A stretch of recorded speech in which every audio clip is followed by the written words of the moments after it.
selamat sore dan selamat datang di podcast Aksi Nyata dari Kamu Untuk Indonesia. Kembali lagi bersama saya Laras Tahira yang akan menemani kamu selama kurang lebih setengah jam ke depan ya. Di podcast ini kamu bisa nonton di beberapa platform. Contohnya, kamu bisa nontonin di live Instagram. Terus kamu bisa nonton juga di Twitter, di YouTube, di website. Semuanya sama akunnya, Partai Perindo. Terus kamu juga bisa nontonin di inews.id, okezone.com, bisa nontonin juga di RCTI Plus ya. Dan untuk sore hari ini kita akan membahas tema mengenai miris angka putus sekolah di Kabupaten Bogor ternyata meningkat. Dan untuk sore hari ini spesial nih, Laras langsung kehadiran dua narasumber kita. Yang pertama ada Bapak Dr. Andes Sumarwan Sastra. Beliau ini adalah Bacalek DPRD Provinsi Jawa Barat Dapil 6 Partai Perindo sekaligus pengurus DPW ya. Betul. Pak Sumarwan ya. Saya panggil Pak Sumarwan. Pak Sumarwan. Pak Sumarwan. Pak Sumarwan didampingi oleh rekannya ada Bapak Edi Umardani. Kalau Bapak di Bacalek juga Pak? Bacalek di Dapil 6 juga. Dapil 6 juga? Dapil 6. Oh sama ya berarti. Untuk DPRD ya? DPRD, oke. Jadi sebelum kita lanjut ngomongin yang lagi hangat banget nih di Kabupaten Bogor gitu ya tentang angka putus sekolah. Mungkin boleh perkenalan dulu kali ya Pak Sumarwan sama Pak Edi, kesehariannya seperti apa. Dan mungkin bisa cerita-cerita juga sejak kapan sih gabung bersama Partai Perindo. Pak Sumarwan terlebih dahulu mungkin boleh? Ya. Terima kasih Mbak Laras, selamat siang. Selamat siang sore, semuanya. malam, pagi, nggak tahu nontonnya jam berapa. Iya, terima kasih pada kesempatan podcast ini. Saya mulai bergabung dengan Partai Perindo dari 2014. Oh, udah cukup lama ya mulai Pak ya? berdirinya Perindo di Kabupaten Bogor. Oke. Diawali dengan saya menjadi Ketua DPC untuk wilayah Cibinong. Lalu kembali di 2001 saya diminta untuk menjadi pengurus DPD Kabupaten Bogor. Dan di 2023 ini saya diminta untuk menjadi pengurus DPW Jawa Barat. Gitu. Lalu keseharian saya bekerja di United Nations di Jakarta. Dan hanya banyak ikut-ikut organisasi massa di Kabupaten Bogor, banyak sekali. Jadi sekilas itu saja, bahwa saat ini saya mencoba memberanikan diri dan yakin untuk menjadi Dewan di Jawa Barat Provinsi di Dapil 6 Kabupaten Bogor.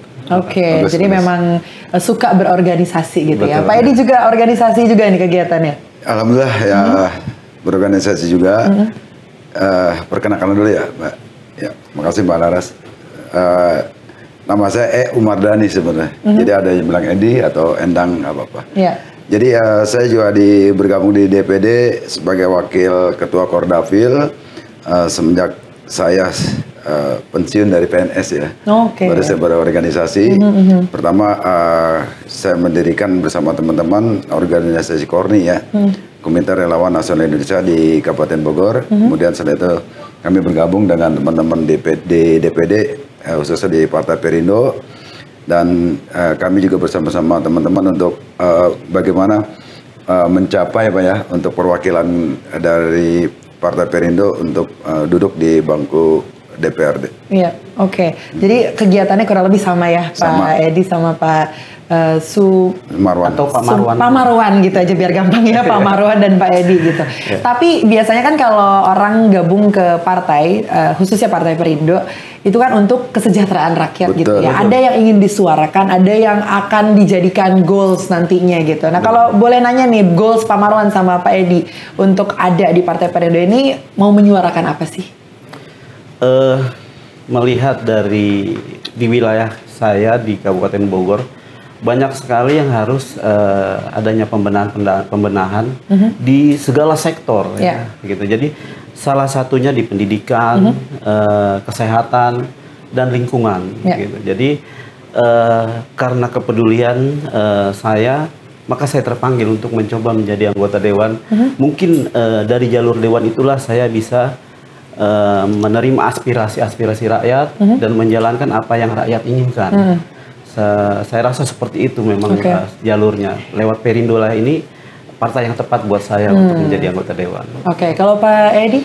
Ya, mungkin saya menyambung betul sekali apa yang dikatakan Bapak Marwan, bahwa kami lihat data dari khususnya Kabupaten Bogor ini tingkat pencapaian pendidikan Pak ya. Bagaimana cara kita dari Partai Perindo untuk misi kita ya dari pusat bahwa kita ingin mensejahterakan masyarakat, salah satunya adalah di sektor pendidikan. Dan memang pemerintah Kabupaten Bogor juga sudah mencanangkan panca pendidikan ya. Jadi ada sektor-sektor pendidikan yang dikhususkan untuk bagaimana mencapai tingkat pendidikan masyarakat kita. Dan kami dapat merilis bahwa tingkat pendidikan di masyarakat khususnya di Kabupaten Bogor ini baru tingkat SMP. Jadi kami bagaimana artinya kelas 2 SMP mereka sudah banyak yang putus sekolah. Mungkin beberapa faktor ya Pak ya yang harus kita selaraskan dan kita bangun bersama-sama bagaimana tingkat pendidikan ini kita optimalkan sampai ya minimal sampai tingkat SMA ya.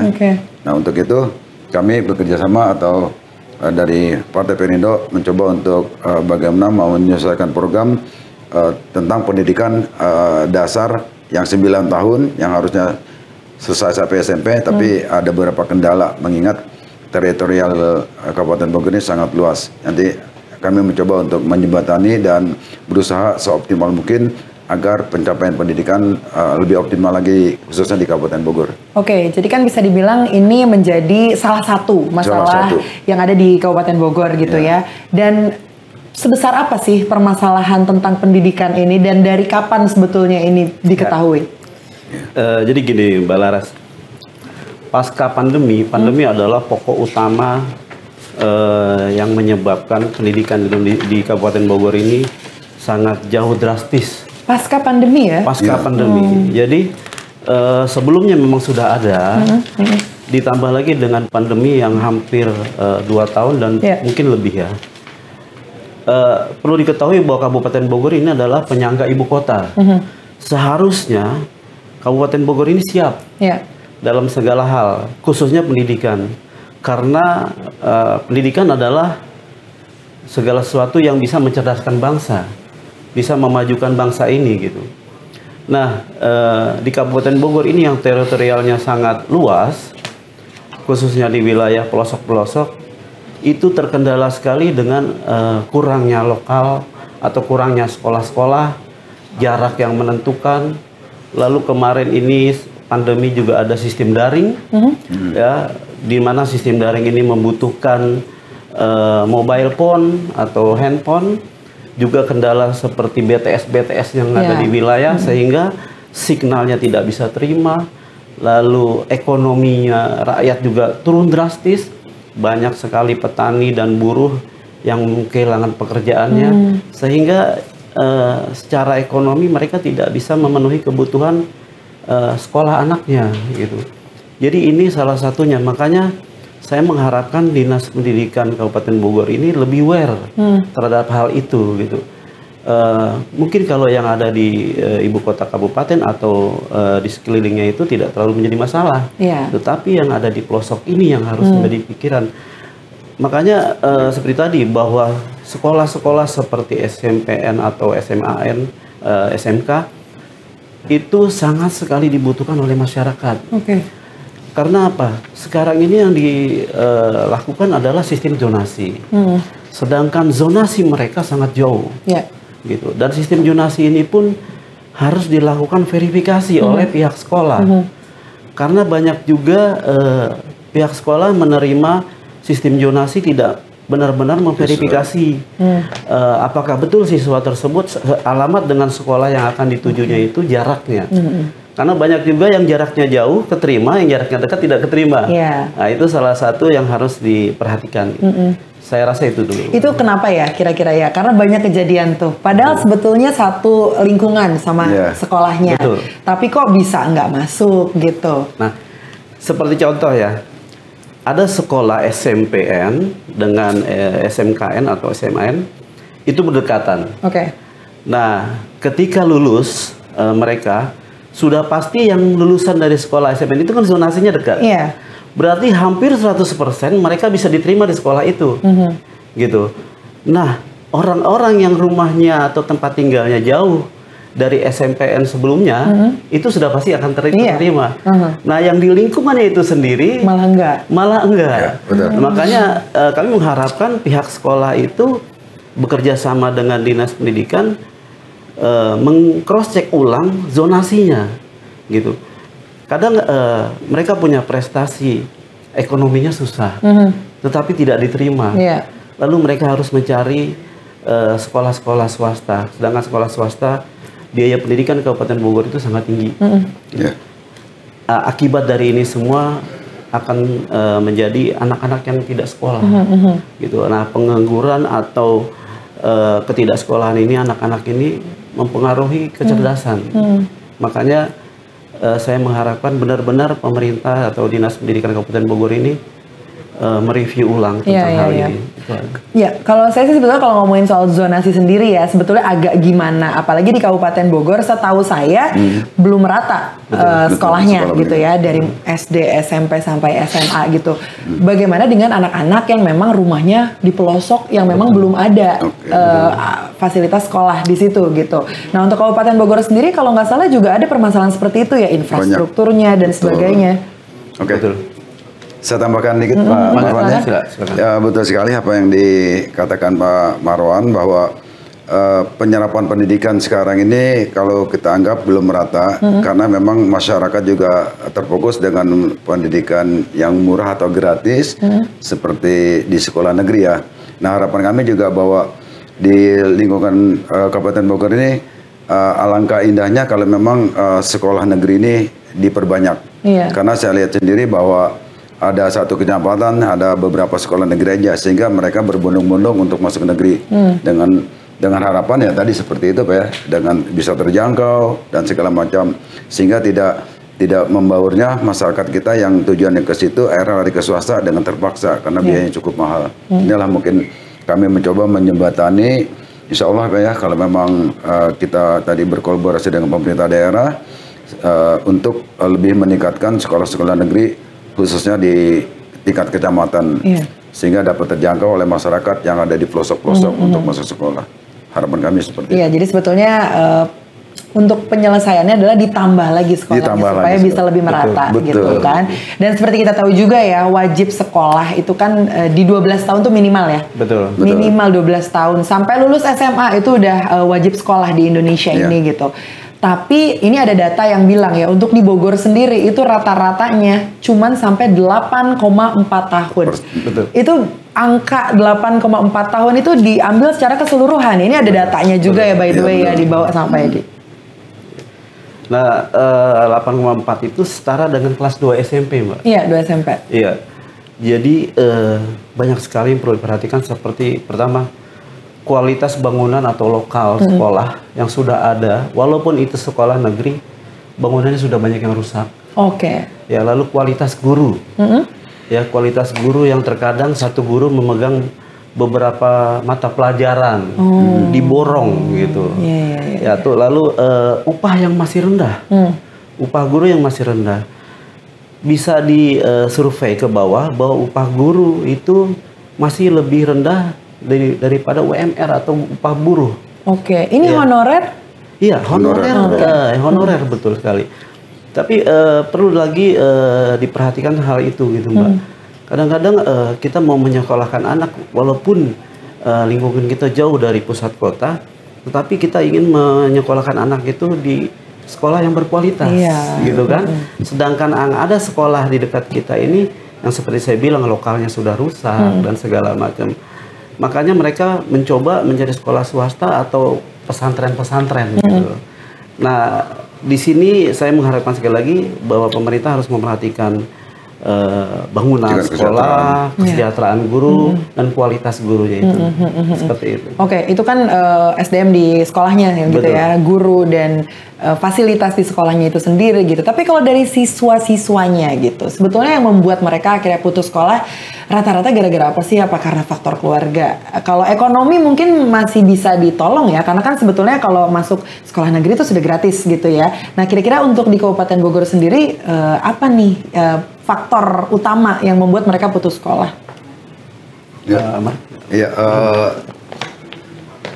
Mungkin ya kemungkinan Mbak ya, untuk putus sekolah ini kan banyak faktor ya. Di antaranya salah satunya adalah ekonomi, jarak sekolah yang jauh, dan juga kebutuhan sosial masyarakat tersebut. Sehingga terkadang ada juga masyarakat yang memilih seperti yang di daerah lahan pertanian, mereka malah lebih mementingkan bekerja untuk menopang ekonomi keluarga. Itu ada salah satu faktor. Kemudian juga tadi jarak jauhnya sekolah yang dituju, atau mungkin yang dituju nggak tercapai sehingga kurangnya minat untuk melanjutkan sekolah. Maka kami dapat data itu tingkat penyerapan pendidikan di Kabupaten Bogor ini sampai tingkat SMP, sehingga kami juga ingin mencoba bagaimana meningkatkan mutu dalam program-program kami, bahwa kita utamakan adalah anak-anak yang putus sekolah. Kita cari solusinya itu dengan belajar PKBM ya, atau kesetaraan dari paket A, paket B, paket C. Insya Allah mudah-mudahan masyarakat Bogor juga bisa terpenuhi apabila putra-putrinya ya putus sekolah ya dari tingkat SMP. Itu akan kami cari solusi bekerjasama dengan pihak-pihak terkait. Saya tambahkan, saya mengharapkan adanya semacam pengawasan dari pemerintah atau dinas pendidikan dengan adanya pungutan di sekolah. Jadi pungutan itu kadang memberatkan siswa, seperti daftar ulang, pengambilan ijazah, dan pungutan kegiatan ekstrakurikuler, atau memang diwajibkan memenuhi kebutuhan seragam atau buku paket dan lainnya. Itu terkadang untuk masyarakat yang ekonominya kurang, mereka susah untuk memenuhi hal tersebut. Jadi kadang si murid itu sudah merasa hopeless ya, atau harapan mereka untuk mengikuti hal tersebut itu susah. Nah, itu salah satu juga yang membuat si siswa itu drop out, gitu. Jadi makanya saya mengharapkan pungutan tersebut itu bisa ditinjau ulang, gitu. Satu kasus, dikala dia ingin melanjutkan sekolah, dia harus menebus ijazahnya. Keluar uang lagi, keluar biaya lagi. Sampai nomor induk ijazahnya dia tidak ketahui, gitu. Untuk meneruskan hal itu harus menembus ijazah yang sangat mahal. Dan ini salah satu kendalanya. Seperti itu. Berarti itu masih kejadian sampai sekarang ya Pak ya? Masih kejadian. Gitu. Harus ditinjau ulang sih, betul ya. Dari beberapa faktor yang sudah disebutkan tadi, sistem zonasi ini balik lagi ya. Yang memang belum merata karena infrastruktur juga, SDM dan segala macamnya. Tapi faktor zonasi ini bisa dibilang menjadi salah satu faktor penyebab putus sekolah juga nggak Pak?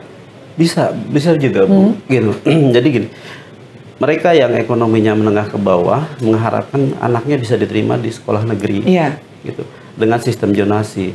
Ketika tidak diterima di sekolah negeri yang zonasinya diharapkan, dia harus menyekolahkan anaknya di swasta. Sedangkan di swasta itu biaya uang masuknya cukup tinggi. Nah, karena dia tidak mampu untuk menyekolahkan anaknya, makanya anaknya dipospon atau tidak bersekolah. Ini salah satu penyebab banyaknya putus sekolah dari SMP ke jenjang selanjutnya. Gitu. Bahkan pesantren-pesantren pun sekarang udah cukup tinggi biayanya. Gitu. Betul sekali. Gitu. Jadi mereka hanya berharap bisa mengikuti sekolah seperti kejar paket C dan yang lainnya. Oke. Jadi memang ada faktor dari nilai juga ya.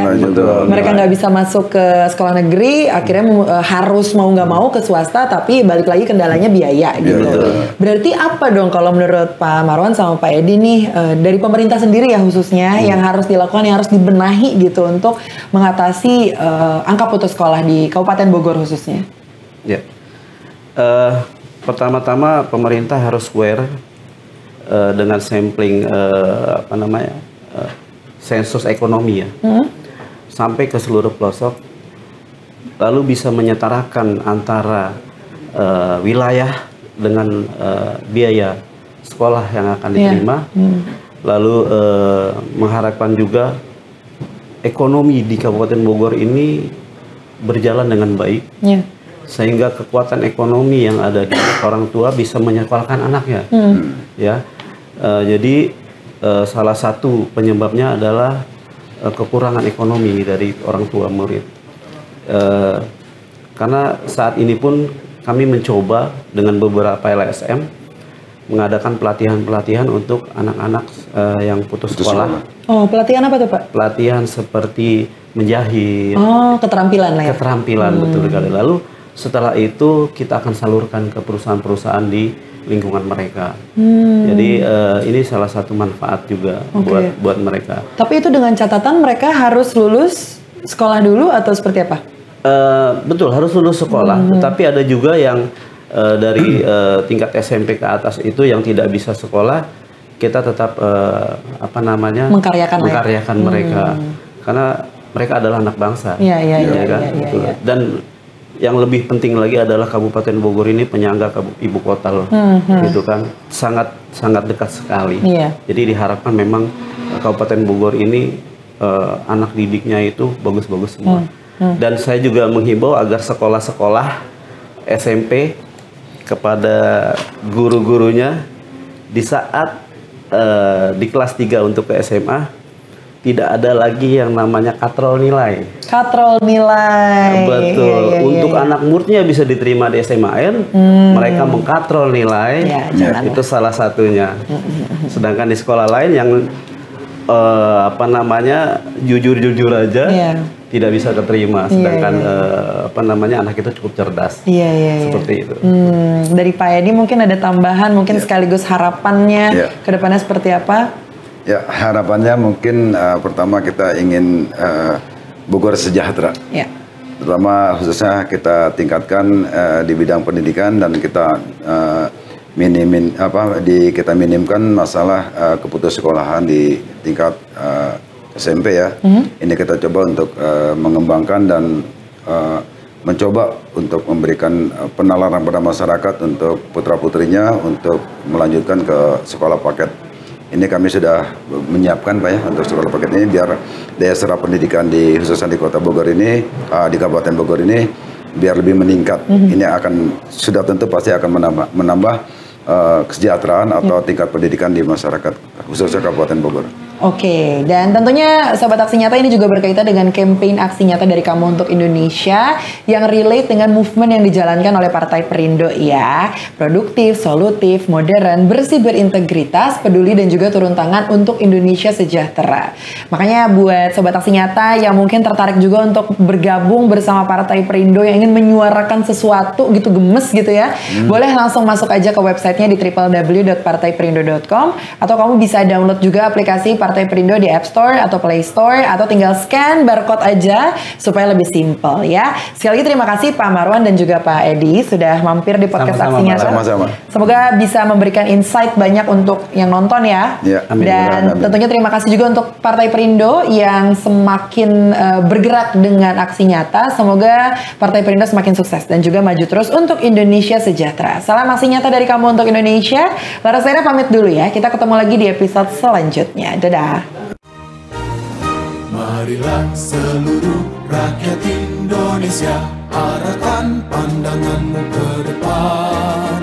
Raihlah mimpimu bagi nusa bangsa, satukan tekad untuk masa depan. Pantang menyerah, itulah pedomanmu. Hentaskan kemiskinan cita-citamu, rintangan tak menggentarkan dirimu.